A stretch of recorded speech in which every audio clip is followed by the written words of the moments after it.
Boa tarde, hoje é dia 26 de setembro, quinta-feira, e estamos aqui para mais uma gravação do nosso podcast. E hoje nós vamos tratar de um tema que há muito tempo a gente não está tratando, que é sobre a economia argentina, né? Nós temos aqui o nosso especialista, o professor Antônio Lixa, que é argentino, então melhor do que ninguém está lá olhando e cuidando, analisando o que está acontecendo na economia argentina. E temos aí um presidente que foi eleito no final do ano passado, Milei, e que encontrou uma economia com todos os desafios, os desequilíbrios macroeconômicos possíveis em alta intensidade.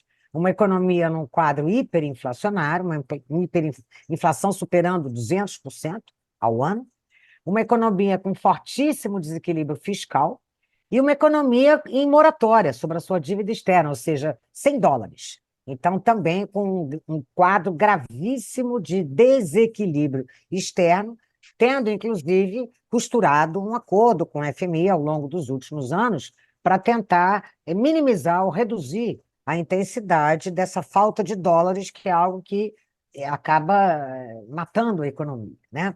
Então, vamos ver agora como é que o Milei tem se saído, né? Os índices de popularidade dele estão muito baixos, mas também é uma economia que, quando tem que sofrer e resolver esses desequilíbrios todos, é claro que o nível de atividade econômica também despenca e está sofrendo muito os efeitos colaterais das medidas que estão sendo implementadas.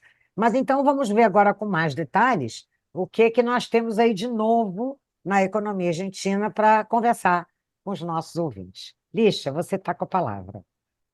Obrigado, Margarida. A gente já tem conversado sobre a Argentina várias vezes este ano, tá? Vamos continuar acompanhando, não, um pouco o desenvolvimento, temos acompanhado um pouco o desenvolvimento. Primeiro ponto é sobre o ajuste fiscal, tá? O, Até o mês de julho, a gente tem dados sobre a questão fiscal. Em princípio, o governo Milei mantém um superávit nominal, ou seja, temos um pequeno superávit que inclui ainda o pagamento de juros e serviços da dívida. Deve estar mais ou menos em 0,3% do PIB. O superávit primário é um pouco maior, não? Mais ou menos deve estar por volta de 1,5% do PIB, tá? Como mais ou menos a gente tinha um déficit primário de 1,2%, 1,3% do PIB, isso significa que o governo Milei está fazendo um ajuste fiscal que está entre 3,5% e 4% do PIB. Ou seja, um mega ajuste fiscal. Tá? Temos um mega ajuste fiscal. É claro que aí tem questões sazonais, provavelmente neste final do ano pode cair um pouquinho esse ajuste fiscal, tá? Por questões mais sazonais, mas de qualquer forma temos um ajuste fiscal da ordem de quase 3% do PIB. Isso significa que a gente vai acabar o ano provavelmente com um equilíbrio fiscal em termos nominais e um superávit primário, tá? Então, isso tem se mantido. É claro que tem sido muito questionável sobre a estrutura desse ajuste fiscal, especialmente porque significou uma forte queda nos gastos previsionais e nas políticas sociais. São temas que a gente depois vamos comentar um pouco mais. Mas, em princípio, do ponto de vista macroeconômico, o governo continua mantendo um certo ajuste fiscal. O nível de atividade caiu no primeiro semestre deste ano. O PIB caiu 3,4% do PIB, tá? É, já tinha caído no primeiro trimestre 1,7%, né? Caiu mais ou menos a mesma coisa no segundo trimestre. Provavelmente, neste momento, a economia está deixando de cair, ou seja, a gente não vê, a partir do mês de julho, uma queda do nível de atividade. Tem um indicador que é o EMAI, tá? Que mede, não? É um indicador mensal sobre a atividade econômica, e ele começou a melhorar um pouquinho na margem. Tá? Então, a gente tem uma economia com uma certa recessão e isso parece que tem se estabilizado. O salário real também se estabilizou, um pouco também a partir da queda da taxa de inflação, já vamos falar sobre isso, e tem uma melhora também no crédito. Então, a gente, do ponto de vista do ciclo econômico, parece que a gente já passou do vale do ciclo e a gente está começando uma pequena retomada cíclica, não uma pequena melhorada cíclica. É claro que alguns componentes da demanda agregada caíram muito no primeiro semestre, especialmente investimento, caiu 29%, tá? Em termos anualizados, não especialmente porque construção civil e indústria de transformação caíram muito, tá? Então, esse é um dado acumulado em 12 meses. A contrapartida da queda do investimento foi um forte aumento das exportações, não? Especialmente agropecuária. É claro, sobre uma base do ano passado muito baixo por causa da forte seca que teve o ano passado e a forte queda das exportações. Mas, de qualquer forma, digamos, do ponto de vista cíclico, eu diria isso. É uma economia que está começando uma retomada cíclica a partir de julho, com uma melhora também dos salários reais. Se é para fazer uma previsão para este ano, provavelmente a economia acabe caindo, o PIB, no ano, é só uma estimação para todo ano, 4%. Tá? Ou seja, deve cair um pouquinho mais do que caiu no primeiro semestre, que caiu 3,4%, quando a gente faz acumulado, pode cair 4%. Tá? Pode ser que o ano que vem a economia retome seu crescimento. A maioria dos analistas prevê um crescimento para 2025 de 3,5%. Tá? No orçamento público, que foi apresentado a semana passada pelo governo, você tinha um aumento de 5% para o ano que vem, para 2025, mas isso é muito otimista. Tá? Na verdade, falar só uma palavrinha sobre o orçamento público para 2025, ele supõe a manutenção desse superávit primário em 1,3% do PIB, que é mais ou menos o que a gente tem hoje, mas o que tem sido muito questionado é algumas premissas que existem em relação ao cenário para o ano que vem, especialmente em relação à inflação e taxa de câmbio. Tá? Podem ser muito otimistas. Mas, de qualquer forma, devemos esperar para o ano que vem uma continuidade do ajuste fiscal, mas já numa economia que já vai estar com um crescimento cíclico, numa retomada depois da forte queda do primeiro semestre. Uma palavrinha sobre questões monetárias. Tá? Continuamos com uma taxa de câmbio fixa, especialmente no dólar oficial, hoje está 971 pesos por dólar. Tá? Existe um crawling peg, todo mês esse dólar oficial é corrigido em 2%. Tá? Os dólares financeiros estão um pouquinho mais altos que 1.200 pesos, não? Ou seja, mais ou menos o contado com liquidação está 1.225, o MEP está 1.211, tá? Isso significa que existe uma brecha de 27%, tá? É relativamente pequena comparado com as brechas que a gente via no ano passado no outro governo, tá? Então, temos um câmbio oficial a 971 e um câmbio paralelo, livre, flutuando por volta de 1.200. Tá? Nesse sentido, tudo parece indicar que existe um certo atraso cambial, porque temos tido um forte aumento dos preços neste último ano e o dólar o paralelo tem se mantido nesse patamar. Tá? Isso tem tornado a Argentina um país muito caro em dólar. Tá? Muito, muito caro em dólar, provavelmente dos mais caros do mundo. Tá? E comparado com os vizinhos, é muito, muito mais caro que o Chile, muito mais caro que o Uruguai e o Brasil. Tá? Seguindo com essa questão monetária, a gente vê que, bom, por um lado, as reservas brutas do Banco Central estão por volta de 28 bilhões de dólares. Isso aconteceu basicamente porque nos primeiros 5 meses deste ano, até maio, o Banco Central comprou dólar e conseguiu melhorar suas reservas brutas, mas ele parou de comprar no mês de maio. De maio para cá, já não comprou mais dólar. Não é que não tenha comprado dólar, é que ele está comprando os dólares dos exportadores no oficial e está vendendo no contado com liquidação. Basicamente por dois motivos. Primeiro, para aumentar a oferta no contado com liquidação e evitar o aumento do preço nesse mercado paralelo, ou seja, reduzir a brecha. E, em segundo lugar, para esterilizar a expansão monetária, não? Evitar que exista um aumento da quantidade de moeda via demanda de dólar. Tá? Nesse sentido, temos tido um pequeno aumento da oferta monetária por várias razões, especialmente de questões bancárias, não? Associadas ao problema de crédito, mas não tem existido expansão monetária nos últimos meses, nem por razões cambiais, nem por razões fiscais. Tá? Isso tem ajudado um pouco a reduzir a taxa de inflação. De qualquer forma, apesar do Banco Central ter 28 bilhões de dólares como reservas brutas, quando a gente desconta os vencimentos dos próximos 12 meses e a gente calcula reservas líquidas, elas se tornam nulas, basicamente. Tá? O que tem criado uma certa incerteza com os agentes, entre os agentes financeiros, sobre a capacidade no ano que vem de fazer os pagamentos da dívida externa, que deve ser feita em dólar. Por essa razão, o prêmio de risco continua no patamar de 1.200 pontos. Tá?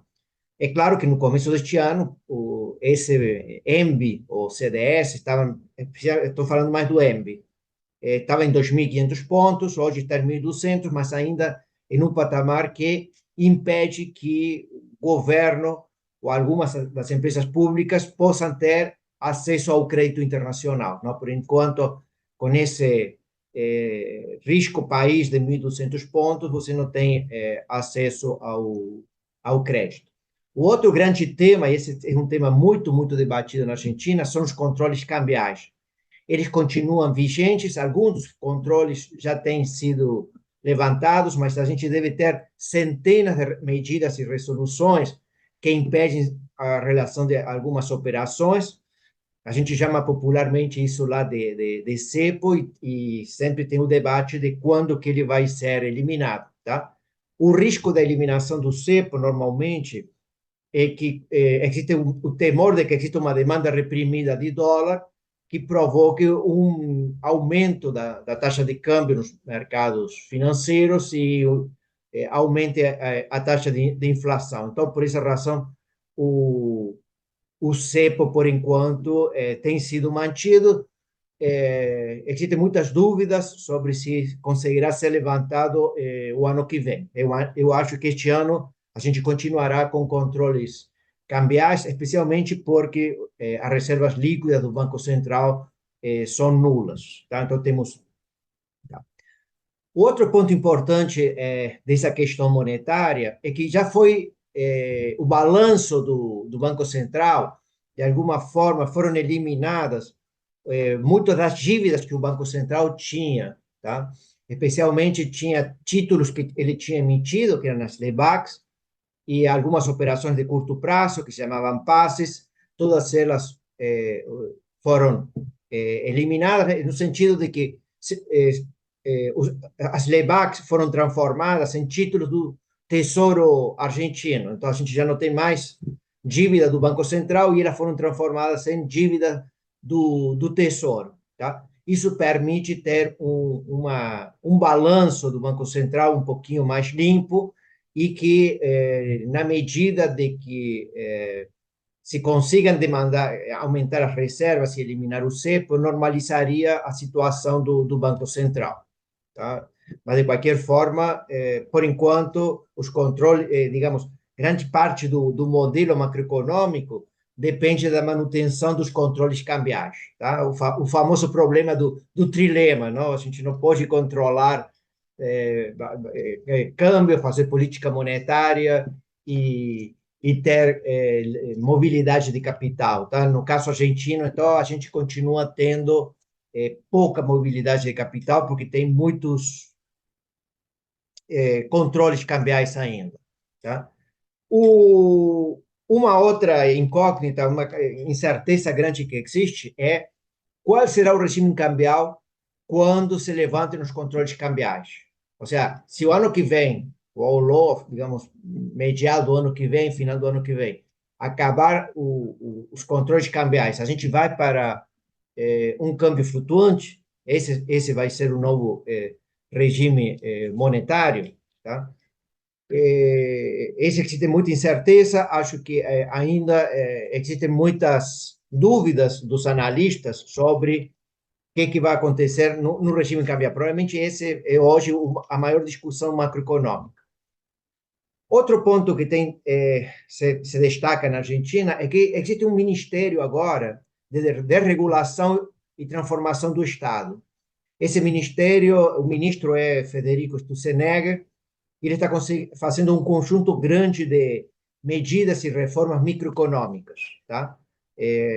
Toda semana a gente tem por volta de uma decena de pequenas desregulações, mudanças em um monte de temas. Por exemplo, o tema de hoje, neste momento, está sendo discutido, é o problema da reforma laboral, com um conjunto de desregulações nesse mercado, e o caso da Aerolíneas Argentina, que é uma empresa pública, tá? Também está sendo muito discutido sobre qual seria o papel das empresas públicas, não como seriam tratadas elas, tá? Então, esse é um tema que vai ter bastante discussão. Bom, falando um pouquinho mais concretamente sobre os problemas, digamos assim, os desafios graves que a gente ainda tem na economia argentina. O primeiro problema continua sendo a inflação. Nos últimos 3 meses, digamos, a partir do mês de junho, julho e agosto, a gente manteve a inflação num patamar de 4% ao mês. Lembremos que a Argentina tem uma inflação tão alta que a gente não mede inflação em 12 meses, a gente mede inflação por mês, tá? Ou seja, é o produto dessa alta inflação.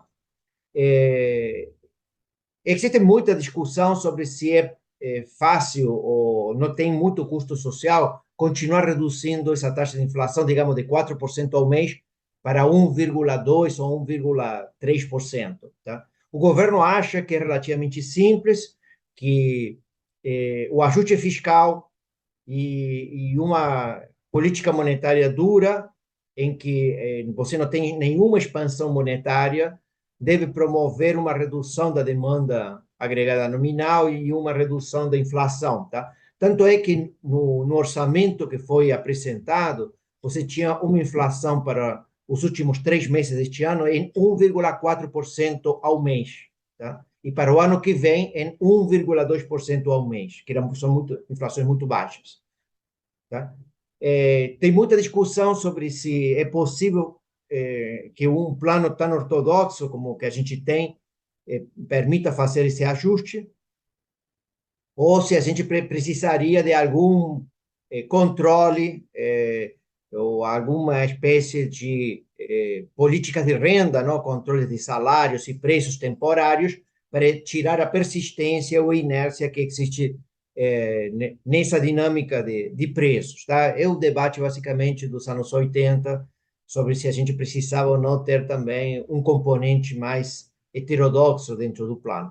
O governo de Milei tem sido totalmente contrário a isso e acha que pode reduzir a taxa de inflação nos próximos meses, continuando com essa política de fiscal e monetária dura, tá? O segundo tema delicado, que é um problema, digamos, que sempre aparece quando a gente tem câmbio fixo, e como colocou a professora Margarida, um país que tem uma dívida externa, vencimentos externos, especialmente fortes, em janeiro do ano que vem e em julho do ano que vem, então, em janeiro e julho de 2025 a gente tem fortes vencimentos, e se o Banco Central vai ter os dólares necessários para fazer os pagamentos. Parece que o pagamento de janeiro já está mais ou menos equacionado, não teríamos os problemas para fazer esse pagamento, mas enquanto o risco país, não, o ENB, continuar nesse patamar de 1.200 pontos e o governo não tem acesso ao mercado de capitais internacional, não consegue reestruturar dívidas, não? E então sempre aparece essa incerteza, tá? Bom, então esses seriam problemas, digamos, macroeconômicos. Gostaria de falar só algumas palavrinhas sobre questões um pouquinho mais sociais. É, é, é claro que essa queda do nível de atividade do primeiro semestre tem tido um custo social elevado, tá? Hoje vamos ter, imagino que daqui a um par de horas, o indicador do INDEC, que é basicamente o IBGE da Argentina, o INDEC, vai apresentar suas estimações sobre pobreza e indigência da Argentina, tá? Vai ser muito comentado. Provavelmente o número deve ser um pouco superior a 50%, ou seja, isso significa que dos 46 milhões ou 45 milhões de argentinos, mais de 23 milhões de pessoas estão em uma situação de pobreza ou indigência, tá? É um número realmente muito, muito, muito elevado, tá? Tanto é que, além do problema da inflação, hoje em dia, esse problema da pobreza é central. Existem alguns programas institucionais, não? O de auxílio único para filhos, ou cartão alimentar, são programas de assistência que são dados pelo Ministério do Capital Humano. Eles permitem resolver alguns problemas mais graves, mas existem, em matéria de assistência alimentar, problemas gravíssimos hoje na Argentina. O outro ponto também, digamos que tem um ponto social, um ponto político, é que tem caído, especialmente nas últimas 2 ou 3 semanas, a gente percebe isso nas pesquisas que são feitas semanalmente, a popularidade do governo, tá? Ou seja, Milei foi eleito com 56% dos votos e hoje teria uma aprovação de 44%. Então, você teria uma aprovação, já teria perdido 12% entre os seus eleitores e tem aumentado um pouco a reprovação de seu governo, tá? É claro que ainda está com um nível bastante elevado, mas o problema do Milei é que, como ele não tem praticamente deputados, não tem senadores e não tem governadores de seu partido, depende muito da opinião pública para a manutenção, não, de alguma força política, e ele tem perdido isso nas últimas 2 semanas, tá? O que, digamos, o grande ponto que está se destacando é que, se a inflação cair nos próximos meses, esse é o grande tema hoje para o governo de Milei, cair para esse patamar de 1,4%, 1,5% ao mês. Se conseguisse isso, e dado que está começando a ter uma pequena reativação, isso permitiria manter a política macroeconômica que este ano temos para o ano 2025, não, sem ter nenhuma ruptura ou nenhuma crise institucional. Tá? Então, esse é o grande tema hoje em dia do governo. Tá? O outro temor sempre é o rolar a dívida pública, não saber se em janeiro a gente consegue fazer os pagamentos da dívida. Tá? Lembremos que as exportações estão crescendo bastante na Argentina, tá?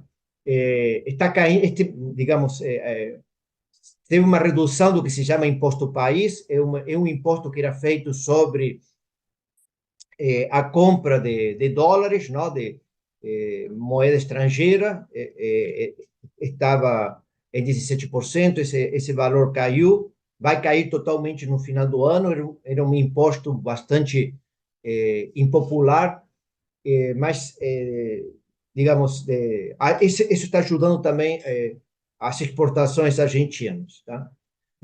Então, sei lá, a gente tem um conjunto de incerteza, não? O governo tem muitos desafios, tá? Enquanto isso, acho que o que me chama muito a atenção é o Ministério eh, de Regulação e Reforma e Transformação do Estado, do SENEG, que está promovendo, digamos, uma verdadeira, fazendo uma grande limpeza sobre o marco institucional argentino. Centenas e centenas de regulações, tá? Problemas sempre microeconômica para pequena e média empresa, para os trabalhadores, para qualquer atividade econômica, sempre tinha problemas burocráticos, regulações complicadas, e isso todo está sendo agilizado. Imagino que isso deve ter, no médio prazo, um certo efeito sobre a eficiência. Tá? Então, mais ou menos, esses seriam os pontos centrais.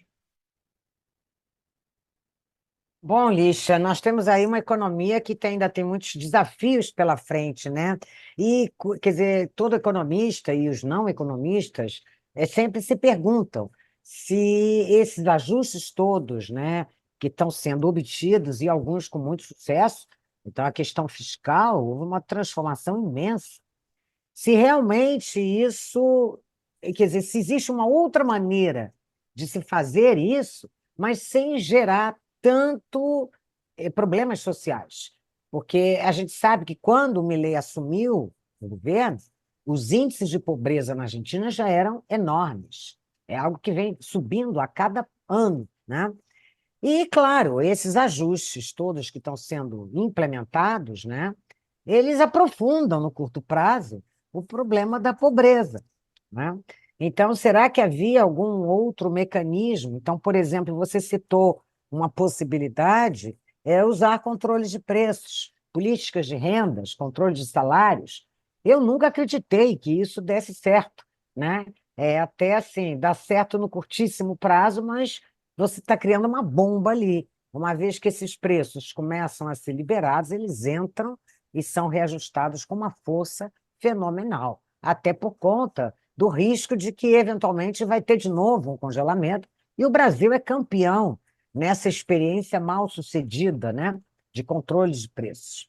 Então, realmente, eu fico me perguntando, os alunos me perguntam, eu me questiono, se havia alguma outra maneira de tentar minimizar aí esses problemas sociais que estão sendo evidentemente agravados pelas políticas ortodoxas que estão sendo implementadas pelo atual governo. Então, no fundo, a pergunta é: será que existe uma outra maneira alternativa de reduzir, de minimizar os desequilíbrios macroeconômicos? Não estou nem dizendo solucionar, mas